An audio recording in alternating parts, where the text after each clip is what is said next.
Police వ్యవస్థ misuse start చేసిందే BRS అంటున్నారు. అంతకుముందు లేదు, 10 ఏళ్ల హయాంలో చాలా మిస్యూజ్ చేశారు పోలీసులు. ఒక్క రోజు చాలా కేసులు పెట్టించారు, కేసులు పెట్టించారు. ఒక్క కేసు పెట్టించిన సంఘటన చూపిస్తారా 10 ఏళ్లలో? ఒక్కటంటే ఒక్కటి. మీరు నేరం చేస్తే తప్ప. పిసిసి ప్రెసిడెంట్ అంతకుముందు ఈయనకంటే ముందు ఉత్తమనాడు ఒక్క కేసు అయింది ఉత్తమ్ మీద? కాలే కదా. వర్కింగ్ ప్రెసిడెంట్లు 5 మంది ఉన్నారు, ఒక్కరి మీద ఒక కేసు అయిందా? కాలే కదా. బీజేపీ ప్రెసిడెంట్ ఉన్నాడు కిషన్ రెడ్డి, అయిందా? కాలే కదా. సంజయ్ మీద నేరం చేస్తే వాడి మీద అయింది. రేవంత్ రెడ్డి సంజయ్ ఏం నేరం చేశారు? చేస్తేనే కదా. ఏ నేరం చేసారో అదే పెట్టారు కదా. నేరం చేయకుండా పెట్టారు ఎక్కడన్నా? ఎందుకు మిగతా వాళ్ళ మీద ఎందుకు పెట్టలే మరి? మిగతా వాళ్ళంతా ఆలోచనరా? వాళ్ళంతా మీకు ఫ్రెండ్లీ అంటారు. అది కిషన్ రెడ్డి మా ఫ్రెండ్ అంటారు. ఇప్పుడు కాంగ్రెస్లో ఉన్న మొత్తం రేవంత్ రెడ్డి తప్ప మిగతా వాళ్ళంతా మా ఫ్రెండ్స్. చెప్పండి, ఎవరు బట్టి విక్రమార్క కావచ్చు, శ్రీధర్ బాబు కావచ్చు, వెంకరెడ్డి కావచ్చు, ఉత్తమ్ కుమార్ రెడ్డి కావచ్చు, ఇంకో జగ్గారెడ్డి కావచ్చు, ఇంకోరు వీళ్ళంతా దామోదర్ నరసింహ కావచ్చు, అందరు మా ఫ్రెండ్స్ అన్నట్ట. వెంకటరెడ్డి కాకుండా మిగతా వాళ్ళంతా మీ ఫ్రెండ్స్ అన్నట్ట. వాళ్ళని ఎందుకు పెట్టలేదు? వెంకటరెడ్డి కూడా పెట్టలేదు నేను కేసు అన్నట్టు కూడా. ఎక్కడ పెట్టలేదు నేను? అసెంబ్లీ సభ్యత్వం రద్దు చేశారు కదా అప్పుడు. అసెంబ్లీలో వేరు, అసెంబ్లీ పోలీసా? అసెంబ్లీ పోలీసు కాదు కదా. కానీ ఎందుకు భాష దిగజారిపోతుంది ఎందుకు రాజకీయాల్లో రాను రాను? భాష ఇదంతా కూడా ఒక పథకం ప్రకారం తెలంగాణ వ్యతిరేకులైన చంద్రబాబు అండ్ గ్యాంగ్ వాళ్ళు చేస్తున్న ప్రచారం ఇది. చంద్రబాబు కేసీఆర్ పైన కూడా వీళ్ళు మాట్లాడుతుంటే ఇప్పుడు ఈ ముఖ్యమంత్రి మాట్లాడే భాషను సమర్థించడానికి కొంతమంది స్లాటర్ హౌస్ యాంకర్లు అబ్బాయి కేసీఆర్ మాట్లాడింది కదా అంటాడు. ఎప్పుడు మాట్లాడిండ్రా కేసీఆర్? ఒక బూత్ భాష ఎప్పుడైనా మాట్లాడిండా? ఎప్పుడన్నా ఆవేశంలో ఉద్యమ సందర్భంలో ఒక పదం వస్తే కూడా రిగ్రెట్ అవుతారు అన్నాడు. అవుతారు. ముఖ్యమంత్రి కిషన్ రెడ్డిని ఒక్కటే కిషన్ రెడ్డిని ఒక పదం అన్నాడు అనేది వాస్తవానికి రండా అనేది బూత్ పదం కాదు. న్యాయంగా చెప్తున్నా, రండా అనేది పెద్ద బూత్ పదం ఏం కాదు. పని చేయాల్సిన పని చేయలేను అని అనే మాట అది. నువ్వు చేయాల్సిన పని నువ్వు చేయకపోవడం అనే దాన్ని అంటారు. దాన్ని అయినా సరే దానికి కూడా రిగ్రెట్ అయినా, అరే అనాల్సింది కాకుండా ఏం లే ఎందుకు పోయింది అని చెప్పి. మీరు మంచిగా చెప్పారు. 25 సంవత్సరాల ఈ ఉద్యమ చరిత్రలో, అంతకుముందు ఆయన పార్టీగా ఉన్న ఇంకా 15 ఏళ్ళు కావచ్చు, 45 సంవత్సరాల చరిత్రలో కేసీఆర్ గురించి వెళ్ళి మీరు ఎవరు మాట్లాడినా ఒక మాట ఒక రెండాని పదం అన్నాడు అని ఇవాళ. కానీ ఇవాళ ఈ ముఖ్యమంత్రి ప్రతిరోజు మాట్లాడుతున్న దాని మీద ఒక్కడి స్లాటర్ హౌస్ యాంకర్ గారు మాట్లాడింది, ముఖ్యమంత్రి గారు ఉపయోగించకూడని భాష ఉపయోగించిండు అని చెప్పి ఒక్కడు రాయడింది. ఖండించాలి కదా, ఖండించాలి కదా. ముఖ్యమంత్రి దీని గురించి ఒక్క మాట కూడా మాట్లాడని మాజీ ముఖ్యమంత్రి పైన లక్షలాది కోట్లాది మంది మీకు సంబంధించిన అంశం కానీ మీరు ఖండించడం కనీసం మీరన్నా కనీసం ఆ ధైర్యం చేసడం కానీ ఆ ధైర్యం చేసే పరిస్థితి మహానుభావులు చాలా మంది చాలా చాలా పెద్ద పెద్ద. కానీ కేసీఆర్ చవటలు దద్దమ్మలు సన్నాసులు అవి బూతులు అయితే ఎక్కడైనా మీ కొడుకుని కూడా మీరు తిరుగుతారు చవట అని బూత అది. అరే చవట సన్యాసి మన టీచర్లు తిట్టపోయేది, అరే చవట అని మన టీచర్లు మన తిట్టలేదా? ఇక్కడే అంటున్నాను భరత్ అన్నారు అంటాడు. తప్పకుండా హౌలా భాష మాట్లాడింది కాబట్టి హౌలే అన్నాడు. తన తండ్రిని పట్టుకొని నీ ఇష్టం వచ్చిన పద్ధతుల్లో లాగులో తొండలు ఇడుస్తా, కనుగుడ్లు బీకుతా, పేగులు తీసి మెడలు వేసుకుంటా, నువ్వు ఉరిపెట్టుకొని సావాలి, నువ్వు ఆడ సమాధి కావాలి, నువ్వు ఈడ ఇది కావాలి అని మాట్లాడుతుంటే ఎట్లా భరిస్తారు? ఎవరు భరిస్తారు? ఇంకా తక్కువ మాట్లాడండి కేటీఆర్. వాస్తవానికి ముఖ్యమంత్రిగా నువ్వు మాట్లాడుతున్న భాష ఏంది? కేసీఆర్ది అట్లే చేసే ప్రయత్నం చేసిండ్రు. ఏమి కేసీఆర్ మాట్లాడిన దాంట్లో నిజం ఉంది కాబట్టి కేసీఆర్ మాట్లాడిన దానికి ఆన్సర్ చేసే పరిస్థితులు లేని ఆనాటి సమైక్యవాద కుట్రల గ్యాంగ్ లీడర్ అయిన చంద్రబాబుకు సంబంధించిన మీడియా వాళ్ళు సృష్టించి తెలంగాణ భాషని విలన్ భాషగా చూపించే ప్రయత్నం చేసి, తెలంగాణ భాషలో కేసీఆర్ మాట్లాడిన, తెలంగాణ యాసలో కేసీఆర్ మాట్లాడిన దాన్ని విలనైజ్ చేసే ప్రయత్నం చేసి కేసీఆర్ బూతులు అని చెప్పి మాట్లాడినరు. ఇవాళ కేటీఆర్ను కూడా అదే పద్ధతుల్లో అసాసినేట్ చేసే ప్రయత్నం చేస్తున్నారు, క్యారెక్టర్ అసాసినేట్ చేసే ప్రయత్నం చేస్తున్నారు. ఆ రోజు అట్లే కేసీఆర్ మీద పుట్టించిండ్రు, ఇవాళ కేటీఆర్ మీద కూడా అదే పుట్టిస్తున్నారు. సేమ్ మీరు చూసుకుంటూ వస్తే ఒకసారి రిపీట్ చేయండి. ఒక్కడంటే ఒకడు. నేనేమంటాను, మీరేమంటున్నా భరత్ మిమ్మల్ని వదిలిపెట్టు. నేను మాట్లాడుతున్నది ఆ స్లాటర్ హౌస్ల గురించే మాట్లాడుతున్నా.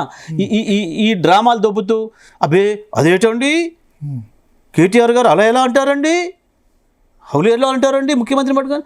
అదే ముఖ్యమంత్రి పట్టుకొని, మాజీ ముఖ్యమంత్రిని పట్టుకొని కేసీఆర్ తీసుకొచ్చిన కుర్చీలో కూర్చున్నవాడు వాడు ఇష్టం వచ్చినట్టు మాట్లాడుతుంటే ఎందుకు వీడు ఖండించాడు? ఆ భాష వీళ్ళకి కనపడతలే, వీళ్ళకి వినపడతలే, అది వినసొంపుకుందా వీళ్ళకు? ఎందుకంటే మీ ఏజెంట్ కాబట్టి, మీ తాబేదారు కాబట్టి. దానికి ఖండించి నువ్వు మాట్లాడు. మీడియా, ఆంధ్ర మీడియా 10 సంవత్సరాలు ఎందుకు గుర్తుకు రాలేదు, ఇప్పుడు ఎందుకు గుర్తుకొస్తుంది? ఎవరన్నారు మేము తెలంగాణ మీడియా ఆంధ్ర మీడియా అంటలే. మీరు ఆంధ్ర తెలంగాణ కూడా నాకు తెలియదు, అది కూడా చెప్తున్నా. నేను తెలంగాణ ఆంధ్ర మీడియా అంటలే, నేను అంటంలే. మేము అంటుంది స్లాటర్ హౌస్ల గురించి మాత్రమే.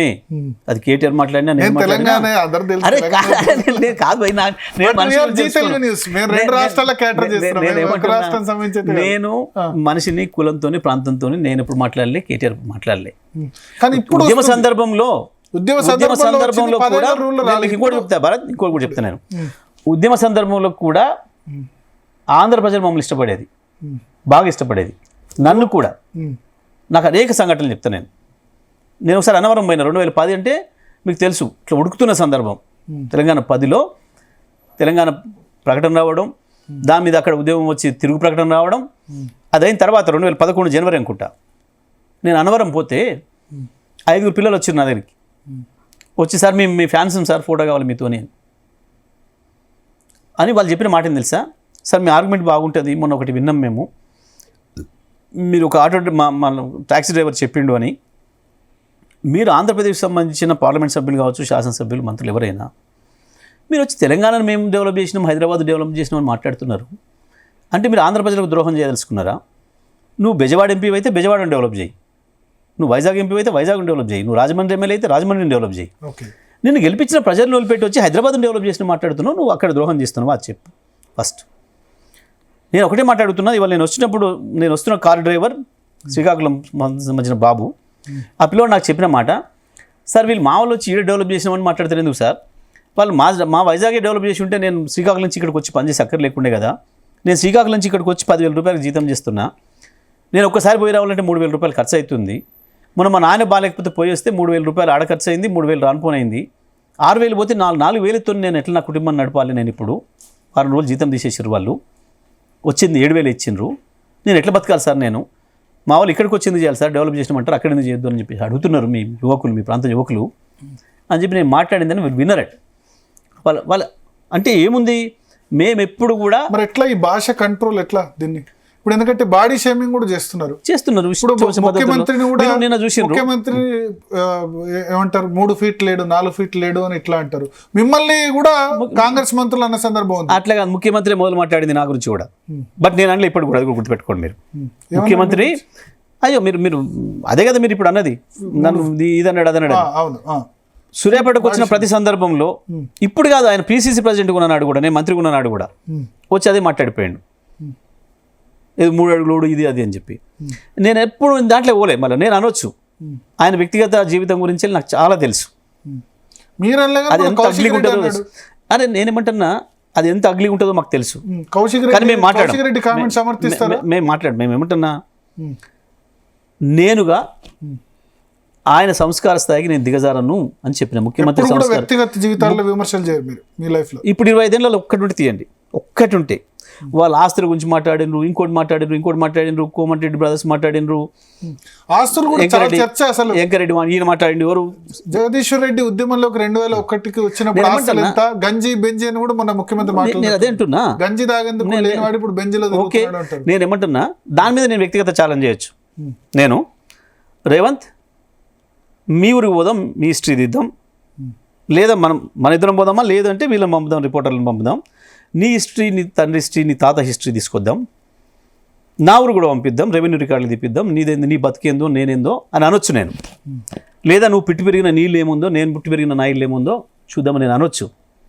నేను ఆ వ్యక్తిగతమైన జోలికి పోతే దేనికి పనికిరాడు ఆ క్యారెక్టరు. ఆయన నేనెక్కడ, ఆయన ఎక్కడ, ముఖ్యమంత్రి కావడం అనేది జాక్పాట్.